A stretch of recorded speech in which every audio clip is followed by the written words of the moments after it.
This is Fieldsports Channel News. A new bill heading for the Scottish Parliament could halve the number of deerstalkers. Measures in the new Natural Environment Scotland bill will require everyone shooting deer in Scotland to have a baseline competence. That could cut the number of deerstalkers working in Scotland by 50%, according to Basque, as well as creating problems for hunting tourists who come to Scotland from overseas. It says the bill places an unacceptable burden on Scotland's deer managers. There is an expectation going forward that all stalkers in Scotland will be required to have baseline competence before going out stalking. BSC believes there's no evidential basis for this, and it provides a significant barrier to entry for stalking at a time when the government is actively increasing cull targets. We also have concerns around some of the regulatory intervention powers around deer control orders in relation to nature restoration.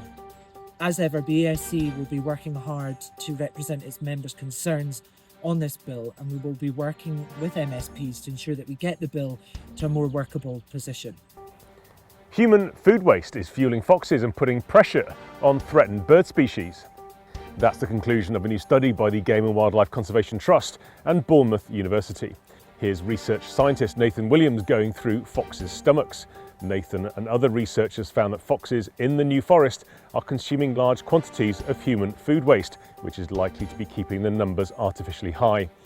The research estimates that of those foxes removed over the course of a year by wildlife managers, the proportion sustained by human food waste could be as high as 65%. And all those foxes are also eating small mammals, plants, invertebrates, birds, rabbits, hares, and reptiles. We did a diet analysis of foxes in the New Forest by quantifying the contents of around 450 stomachs from individuals culled by local wildlife managers. We were surprised to find that human food comprised around 14% of their overall diet, and interestingly, the presence of human food was associated with proximity to human infrastructure such as houses and public spaces, suggesting that poor waste disposal is providing foxes easy access to this resource. The League Against Cruel Sports is locked in a High Court battle over hunt sabs. Staff and former staff at the anti-hunt charity The League Against Cruel Sports are in court over the organisation allegedly failing to protect some of them from hunt sab extremists within LACs. Reported in the Times newspaper, a submission to the High Court in London says a group of saboteurs within the charity believed hunting should be stopped by direct physical action. When LACs revoked memberships of some of the extremists, intimidation allegedly began, with harassment from a prominent lawyer, a former MP, and a high-profile animal rights activist. The Welsh Government says it will ban greyhound racing as soon as practically possible. The Labour government claims that a majority of 1,100 people who responded to a consultation on animal welfare supported a ban, and that 35,000 people had clicked on an online petition. The Countryside Alliance criticises the figures as a low bar that sets precedents for other activities involving animals which are logically inseparable from racing dogs against each other. A YouTube channel is giving away a roebuck stalking outing. Sarah Miles is a road guide in Somerset and she is offering a free-to-enter competition to win a cull buck stalk. The competition runs until the 31st of March 2025. To find out how to enter, link to her video below. You will get to keep the carcass and the head, so you'll get some meat out of it as well for your freezer, which is really good. Police have shot a red stag near a school.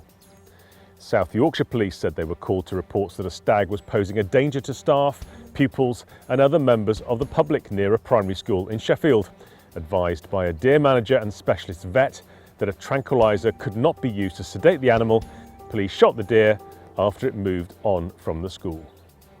A horse owner in Denmark has been forced to lock up her animals at night after a suspected wolf attack.